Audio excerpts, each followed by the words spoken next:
बिस्मिल्लाहिर्रहमानिर्रहीम। अस्सलाम वालेकुम। 10th class lecture number 3 of chemistry के साथ सर माजिद आपके साथ हैं। आज का हमारा topic measuring the pH of solutions and salts. Chapter number है 10 और बुक पेज हम स्टडी करेंगे 36 से 40 तक। अब चलते हैं बुक की तरफ।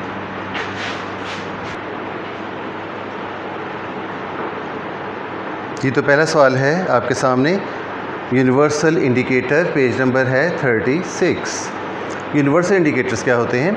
तो some indicators are used as mixtures. कुछ इंडिकेटर मिक्सचर बनाकर इस्तेमाल किए जाते हैं। तो the mixture indicator gives different colours in different pH values has its used to measure the pH of solutions. तो such mix indicators are called universal indicators और simple pH indicators.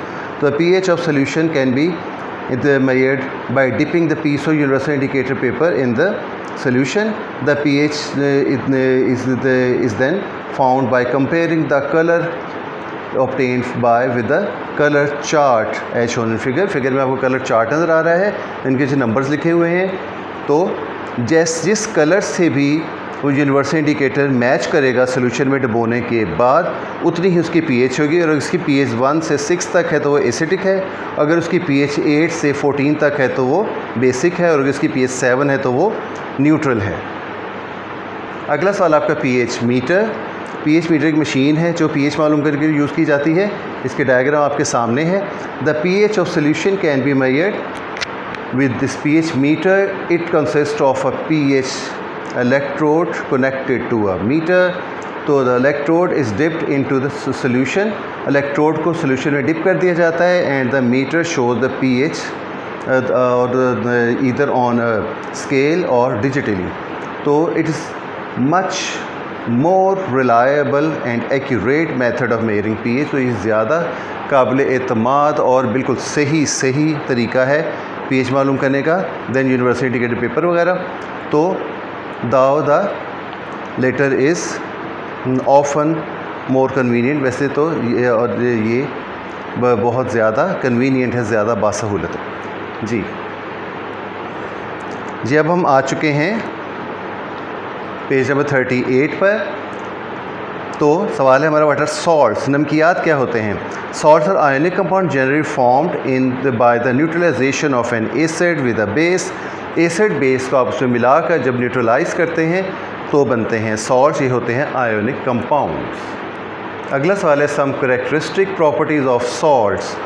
कुछ ख़ास खुसूसियात लिखें सॉल्ट्स की। तो salts are ionic compounds. Yellow block आपने देखना है, येलो हाईलाइटेड।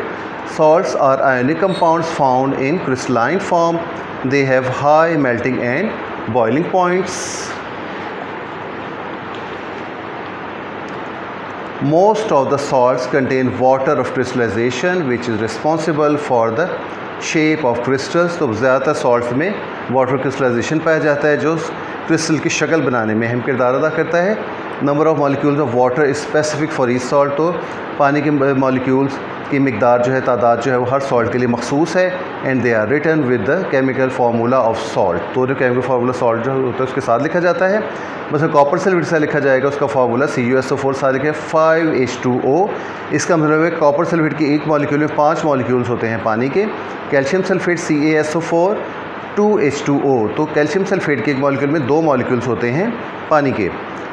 आखिरी खसूसियत, salts are neutral compound. Salt बिल्कुल न्यूट्रल कंपाउंड्स होते हैं। Although they do not compose of equal number of positive और नेगेटिव आइंस। वैसे तो पॉजिटिव नेगेटिव आइन की बराबर तादाद पर मुश्तमिल नहीं होते, but have equal number of positive and negative charges. लेकिन पॉजिटिव नेगेटिव चार्जेस की मिकदार बराबर होती है। अगला सवाल, write some methods to prepare soluble salts. पानी में हल होने वाले नमकियात की तैयारी के कुछ तरीके बयान करें। पहला तरीका है by the reaction of acid and metal. किसी एसिड की धातु के साथ रिएक्शन करें, उसे डायरेक्ट डिस्प्लेसमेंट मेथड भी कहते हैं। तो this direct displacement method is in which hydrogen ion acid is replaced by the unreactive metal. तो such as calcium, magnesium, zinc वगैरह वगैरह, ये आयरन। तो इक्वेशन आप देख सकते हैं, HCl है एक एसिड, मैग्नीशियम है एक मेटल। इनका रिएक्शन होगा तो क्लोराइड आयन मैग्नीशियम के साथ चले जाए, मैग्नीशियम क्लोराइड, सॉल्ट बनेगा और हाइड्रोजन गैस खारिज होगी। तो सॉल्ट बना और हाइड्रोजन गैस भी बन गई। दूसरा तरीका है by the reaction of acid and base, acid base के रिएक्शन के ज़रिए, इसे न्यूट्रलाइजेशन मेथड कहते हैं। Is a neutralisation reaction when with acid and base react to produce a salt and water।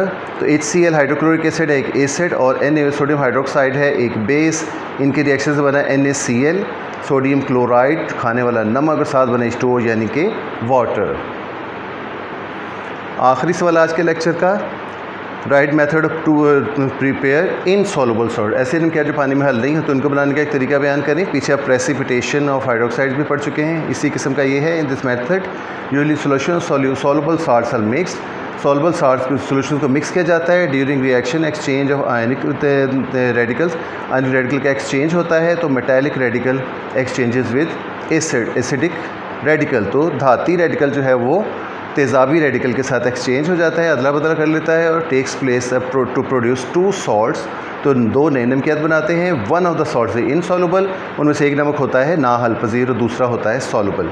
Reaction देखें, AgNO3 silver nitrate NaCl sodium chloride दोनों नमकियात हैं, इनको पानी में मिलाकर आपस में मिलाया तो बना AgCl सिल्वर क्लोराइड और NaNO3 सोडियम नाइट्रेट। इनमें से सिल्वर क्लोराइड पानी में हल नहीं होता, नीचे बैठ जाता है, ये प्रेसिपिटेट बनकर और सोडियम नाइट्रेट पानी में हल हो जाता है। दूसरा देखें, Na2CO3 धोबी सोडे का फार्मूला है, इसको मिलाया कॉपर सल्फेट के साथ तो इनकी रिएक्शन से कॉपर कार्बोनेट बना जो इनसॉल्युबल सॉल्ट है, साथ बना सोडियम सल्फेट जो सॉल्युबल साल्ट है। इसके साथ ही आज का लेक्चर ख़त्म हुआ। अगले लेक्चर के साथ फिर मिलेंगे, तब तक के लिए अल्लाह हाफिज़।